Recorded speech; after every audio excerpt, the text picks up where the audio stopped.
072389.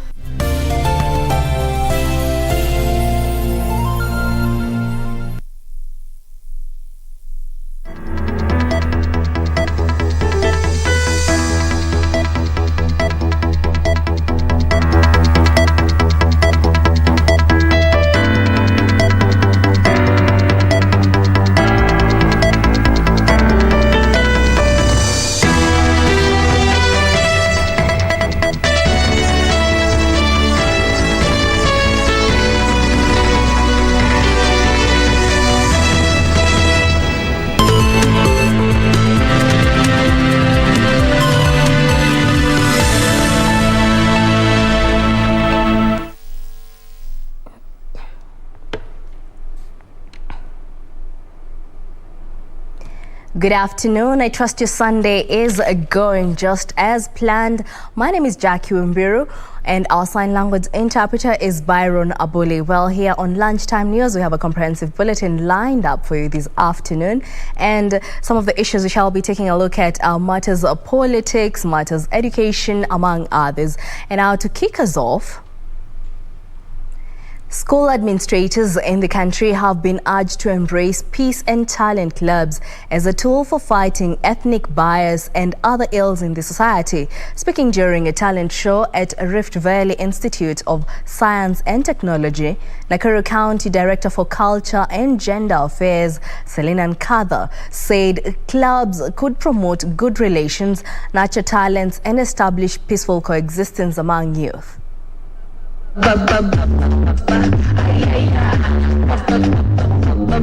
Nakuru County Director for Culture and Gender Affairs, Selina Nkatha, said that talented youth must receive encouragement from the society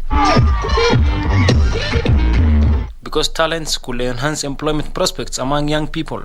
Talent is quite paying, and also it is one way of creating employment amongst the youth, and especially in this generation. Nkatha further noted that talents have the ability to push youth away from engaging in crime. People have realized that talent is something that can engage the youth, not only engage them in their youth, but also can be developed and become a career.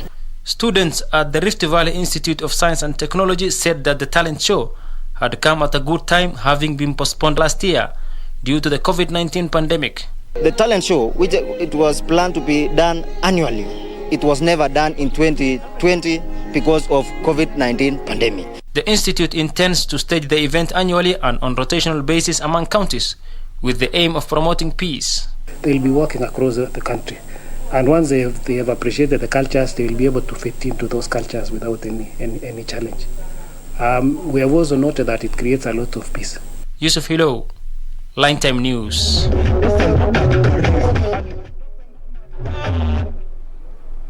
The Kenya National Union of Teachers Secretary General Collins Oyu has condemned increased cases of school unrest in secondary schools, urging the Ministry of Education to act swiftly to avert further destruction of property.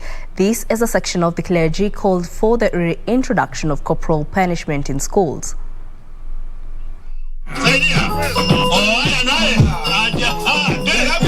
Speaking in Teso South Constituency, Busia County, the Kenya National Union of Teachers Secretary General Collins Oyu called upon the government to issue a public report on cases of school unrest in the country. Oyu urging the Ministry of Education to come up with a team that will address post-COVID behavior among learners, a course he said will be supported by the union. Even as that report is not publicly out for consumption of all stakeholders, can we have a team that shall do a lot of work in terms of research to come out with post-COVID behavior of our learners in schools? He further urged parents not to lower their guard in instilling discipline among their children. The children we teach as teachers are not ours by birth, but a parent knows too well who his child or her child is in terms of behavior. So wazazi, jukumu ni lenu. waambieni walimu tabia za watoto wenu confidentially. We shall not release this, so that we know how to deal with these students. This coming as a section of clergy under the umbrella of Federation of Evangelical and Indigenous Christian Churches of Kenya proposed the reintroduction of corporal punishment in schools. The clergy, drawn from Kiambu and Nairobi, say these, alongside involvement of parents, will quell increased cases of unrest that have rocked several schools across the country. Shule zote kwanza sifungwa waende midterm, ili sasa wakifika manyumbani watatukuta kule pamoja na wazazi. Hata sisi tuchukue kiboko. Hata mimi kama mchungaji nina kiboko ya kuchapa watoto wangu. Sio kumaanisha ati kwa sababu mimi ni mchungaji. Ni maandiko inasema uweke kiboko chini umharibu mtoto. Hatutaki watoto wetu waharibike. Turudi kwa zile maandili zile tulikuwa nazo zamani. Wakati ambapo kama tungelikuta mwalimu kwa duka, tulikuwa tunatoka tunagoja kwanza anunue kwa sababu ya heshima.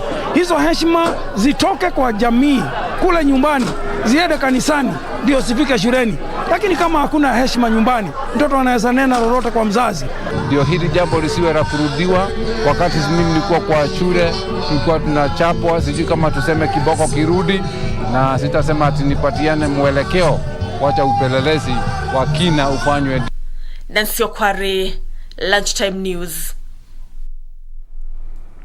Drama ensued at a burial in Kawangamoru area in Teso South constituency, Busia County, after a Catholic priest denied politicians a chance to address the mourners. Father Cleophas Nairo is said to have grabbed the microphone from Busia County Women Representatives aspirant Catherine Omanyo, a move that attracted the wrath of a section of politicians who demanded that they be given a chance to address the public.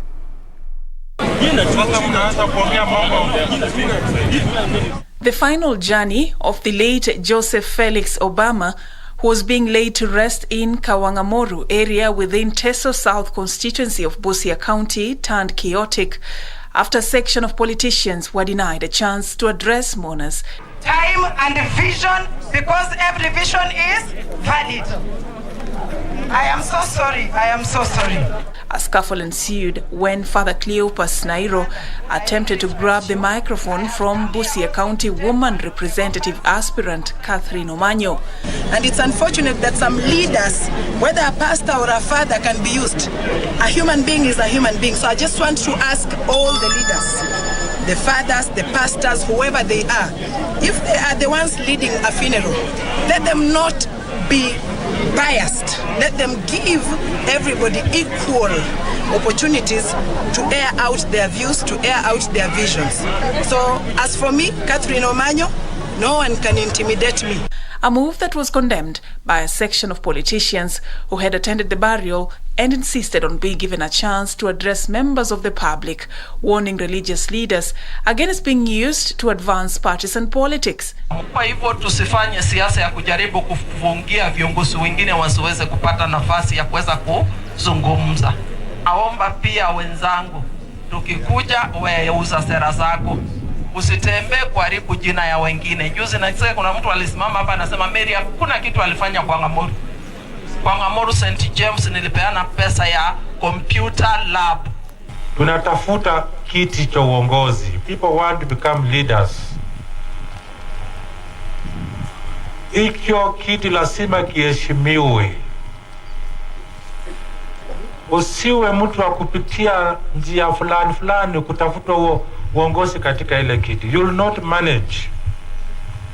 Kanisa inasema hata mbele ya Mungu wenye heri wametengewa. The leaders also want the church to play an active role in advancing civic education as the country edges closer to the next polls. For Lunchtime News, I'm Safin Aching Oma. The 6th annual National Indigenous Women Conference that was held in Isiolo has come to a close with the unveiling of a 5-year roadmap. The roadmap is geared towards influencing policies at the 2 levels of government, with special emphasis on the position of women in leadership and rights to own property, especially land. Conveners of the conference have committed to spearheading the implementation of the roadmap to empower women to step up to leadership roles and property ownership. Very nice. Yeah, very nice. The 2-day conference held in Isiolo County saw representatives drawn from 14 pastoralist counties represented. Samburu Women Trust Executive Director Jen Nimeriwas said the newly formed Indigenous Women Council will spearhead the implementation of the roadmap and champion for the voice of women, especially during public participation forums for the formulation of the next county integrated development plans and other policies. Mambo ya mama, sauti yetu iko chini, na hiyo ndio sisi tumeona tukizindua hii roadmap inaweza kutusaidia in terms of kuinfluence policy at the county level, kuinfluence policy kwa national government, na pia kuweka hizo mpendekezo wakati serikali inaweka mikakati, sauti yetu iwe ndani na pia sisi tuweze kusikika. The attendees are decried being at a disadvantage when seeking leadership positions in their areas as compared to the men who have an upper hand. Na nimetafuta kwa muda huo wadhifa ya uongozi wa kina mama, na nataka kusema kuwa wamama hawapewi nafasi ya kutosha kama wababa wenzetu, kwani hata political parties ya wamama haziko, ni moja tu iko katika Kenya. Wamama hawakui na usalama wakati wako uwanjani kutafuta kura, kwani wanapangiwa na vijana wadogo ama wazee. Watu wanapewa pesa ili wawatatize, ili wasiendelee kikamilifu na kampeni zao, na pia tupatiwe nafasi so that tukienda 2022 August tutaweza kusherekea kwamba sisi katika wamama tumepata nafasi ngapi, tunaweza kukari data kwa county level, tuko na wamama wangapi na ni wangapi tumepata cheo kama CEOs ama sisi, then at the national level ni wamama wangapi wameweza kupata nafasi ya kuelektiwa, si kunominatiwa. The women noted that if fully implemented, the just unveiled roadmap will go a long way towards empowering women to achieve the 1/3 gender principle within the next 5 years. Yusuf Far reporting for Lunchtime News.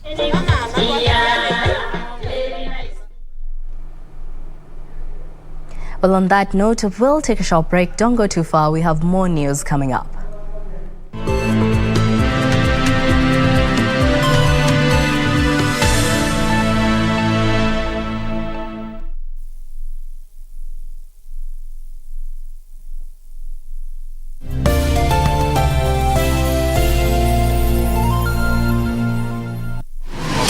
Log on to the KBC website at www.kbc.co.ke to get the latest breaking news, entertainment, sports, politics, lifestyle or business trends from Kenya and around the world. Never miss new episodes from your favorite TV shows, reruns and movies. Just stream online or watch live on your YouTube channel at KBC Channel 1 TV shows. For the day's biggest stories, trustworthy news and family entertainment, log on to KBC Channel 1. Watch what you want anytime, anywhere. We take it on at the right time. Honorable Musalia Mudavadi. The Honorable Mutahi Kagwe. Chief Justice Martha Karambuko. This is KBC, is the voice of Kenya. Asking the right questions. I don't know how it made you feel as speaker who is presiding over a house where members can be compromised with 10,000 shillings. We keep our guests comfortable. A mission to ensure our audience gets a complete story. For a few hours or so, I thought this is it. My end has come. If really we want an end of this pandemic, we must fight. Our goal, to tell it as it is for the benefit of our viewer. And I'm sure we will have good discussions. All right. That will make probably your viewers understand KDF better.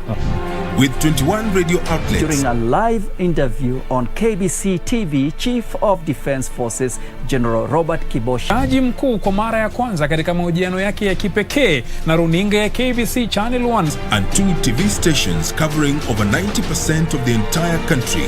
The message always gets home. KBC, the home of on-air TV interviews.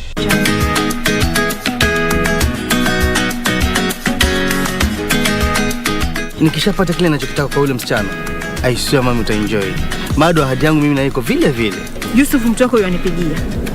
Umeona? Kasimu basi mami nawe. Hatueleweki kushinda wala hatueleweki kushindwa. Sasa wewe hebu niambie kesi tunashinda ama tunashindwa? Hii kesi na mwanangu tunakwambiaje tunatoboa? Mama mimi kule kuna maswaiba zangu. Huwa wananiambia kila kitu.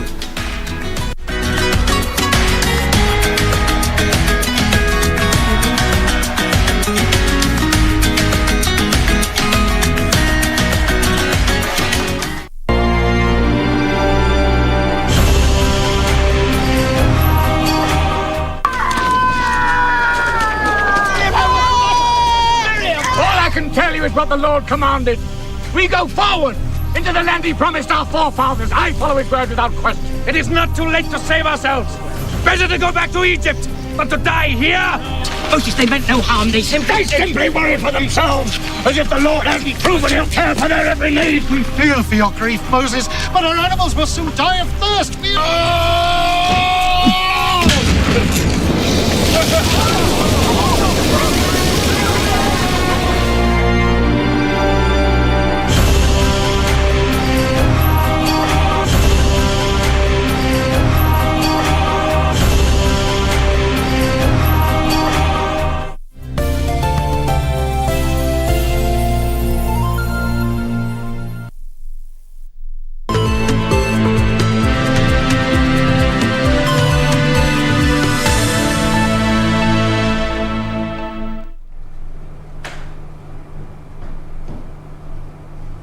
Welcome back. Now let's proceed. Thousands of stories have been told about the brave men and women who wrestled Kenya out of the firm grip of colonial masters. One of such stories is that of Musa NYANDUSI Boyako, a chief from Kisii who at the height of agitation provided a refuge for freedom fighters such as Kenya's founding President Jomo Kenyatta. Chief NYANDUSI's nephew, 94-year-old Stephen Kiana Bonike, spoke to the Kenya News Agency about this piece of history and how it helped shape Kenya's march to freedom. Until the lion learns to speak, the tales of the hunt will always favor the hunter. Hence the tale of the famous chief Musa NYANDUSI Boyako is told by his 94-year-old nephew, Stephen Kiana Bonike, to ensure history is not forgotten. Musa akaja hii barabara kutoka Kisii kuja kwake hapo Nyusia. Kufika hapo Kegati, wakakutana na mzee Kenyatta. Akamsimamisha, wakazungumza, akamwambia tuliitwa Kisii na bwana DC kutuambia ya kwamba wewe umeonekana hapa, ukikutwa ukamatwe, unakuja kufundisha Wakisii maumau. Musa akamwambia yule driver alikuwa na mzee, wewe kwenda, wacha mimi na kwenda na huyu mzee. They are tales of Mzee Kenyatta's resilience to traverse the whole country as the colonialists hunted him down. Hawa wabeberu, hawa kutaka Mzee Kenyatta aende kwa Kibisigis, aende hata Ukambani, aende hata mahali popote, hawa Wakenya wote waelewe hayo mambo. Mzee NYANDUSI was among the chiefs who had been notified to track him, but upon meeting him, NYANDUSI knew better to shield him instead. Wakasikia mitoka iko hapa nje inakuja, mitoka na unguruma hapa nje ya nyumba ya Musa. Musa akamwambia, naona ni polisi na madio wako hapa, wewe kwenda room yangu, sleeping room. Kenyatta akaenda sleeping room. Kenyatta alipoingia hapo sitting room na Musa akatoka nje. Namna gani mnakuja hapa? Ate uliona mlikutana na Kenyatta wakati yule anakuja? Musa akasema hapana, sijamuona.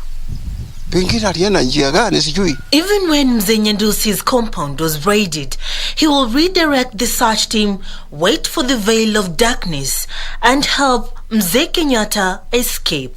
Kufika usiku sijui saa 8 hivi, saa 7 saa 8, Musa akamchukua na mtoka yake kamsindikiza paka Nyamira. Kule Nyamira walienda wakapata gari ambayo ni gari kubwa ya mizigo sika. Kenyatta akaingia ndani akarejea kwake. Nyandusi was Kenya's longest serving and last chief secretary before the post was abolished after his retirement in 1987. For Lunchtime News, I'm Sarafina Robbie. They say necessity is the mother of invention, and for a man in Kiambu County, the invention is a security system made out of basic household items such as spoons and cups. Thomas Njoroge built an alarm system which he believes has the potential to rival all the already available ones in the market today. Let's take a look. Kilolwe village in Limuru, Kiambu County. A young man is determined to make a difference. After losing his poultry to a thief in 2019, Thomas Njoroge decided to take security matters into his own hands. That's where this idea was born, and I decided to make a gadget. Thomas has built a security system, one that sends an alert to his cell phone whenever an unwelcome guest makes an appearance. When someone tries to enter a restricted area like my room, the system makes a phone call, and also it triggers an alarm, and also it writes the security lights. Thomas says the system which he built from spoons, cups and bulbs can be upgraded to a more sophisticated security tool. If I have capital, I can be able to make something that can be digital, and it can also be suitable for market, where even you can use your smartphone to control it whenever you are switching it off and on. I will be able to assist my village because I'm going to employ people who are from Morocco homes and who will bring a little bit of impact to the community. The dream for Thomas is to win the upcoming innovation competition at the Jomo Kenyatta University of Art and Technology, and in the days to come to keep his village secure from theft. Yusuf Far reporting for Lunchtime News. Now moving on, it is a story about women in drought-hit counties of Baringo and Marsabit. Their practical efforts to find a lasting solution to perennial drought. How are they achieving this? Purity Museo was in these two counties, and in the first of a two-part series, Tales of Resilience, she takes us to Tuyetich village in Baringo County. Drought is the most damaging natural disasters. It has caused deaths of millions, destroying livelihoods across all continents. With the global climate change progressing rapidly, droughts are predicted to increase in frequency, duration, and severity. In September this year, President Uhuru Kenyatta declared drought a national disaster, the declaration coming just a month after the National Disaster Management Authority, NDMA, said that an estimated 2.1 million people were facing acute food shortage and would be in need of urgent assistance in the coming months. At the start of the drought, Baringo County was placed in the alert stage of drought classification, meaning it needed minimal interventions. However, as the drought escalated, the county slid into the alarm stage, needing urgent assistance. We arrive at Grace Kimnyan's home in Tuyetich village, Baringo County. She's getting ready to start her day.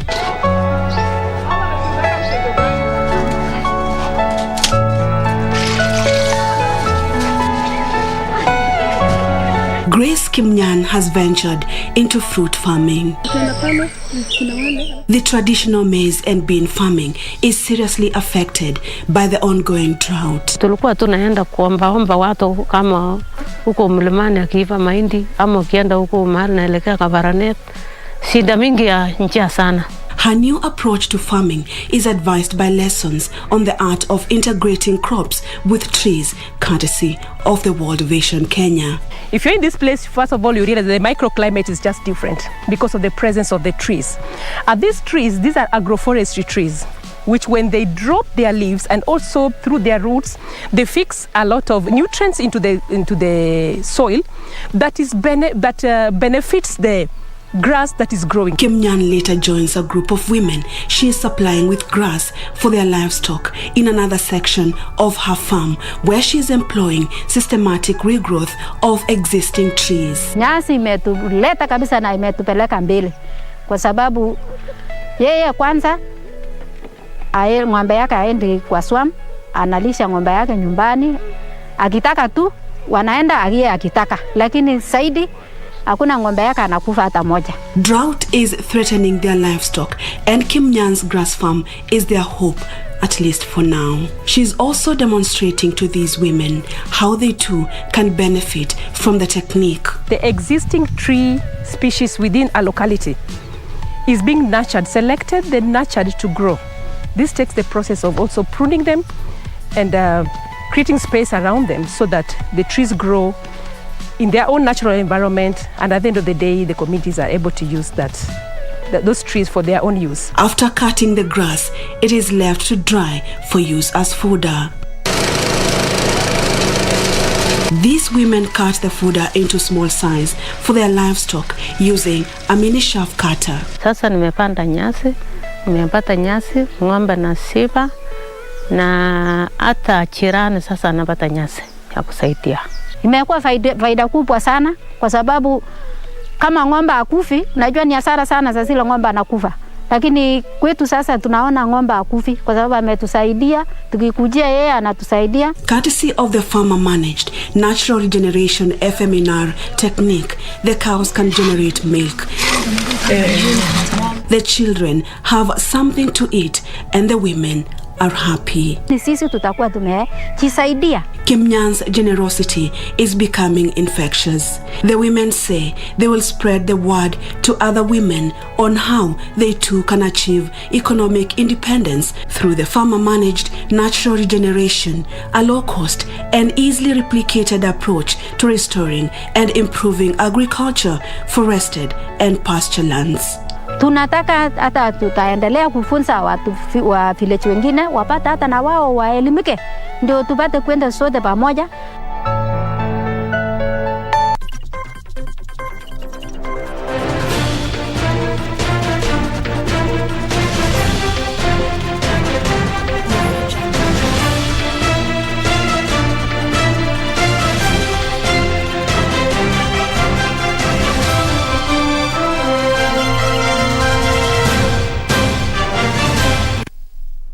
And now news making headlines in the sports world.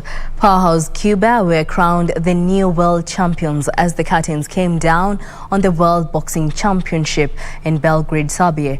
Cuba topped the medals table with 3 gold and 2 bronze, followed by Kazakhstan, who bagged 2 gold, 2 silver and 1 bronze, with third-placed USA collecting 2 gold and 2 silver medals. Japan was placed 4th with 2 gold medals, while Russia completed with top 5, returning home with 1 gold, 2 silver and 2 bronze medals. Defending champions Uzbekistan finished 12th with 1 silver and 1 bronze. Africa, with 41 entries, finished without a single medal. More than 650 boxers from all over the world competed from October 24th to November 6th in 13 weight categories. Ya comienza a bajar su guardia a ver si tira más. Soltó la zurda, se quedó corto también.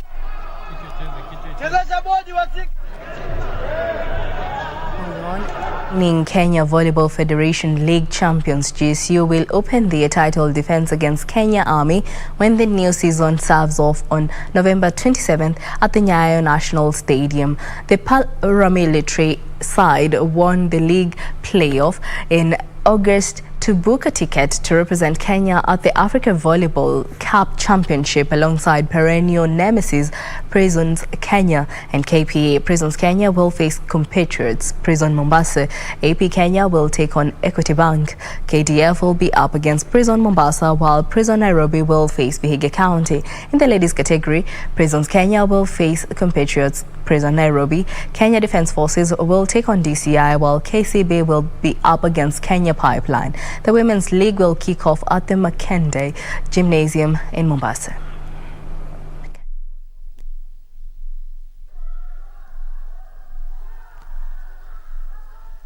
After trouncing KCB in their season opener, Prisons Kenya came into the match focus.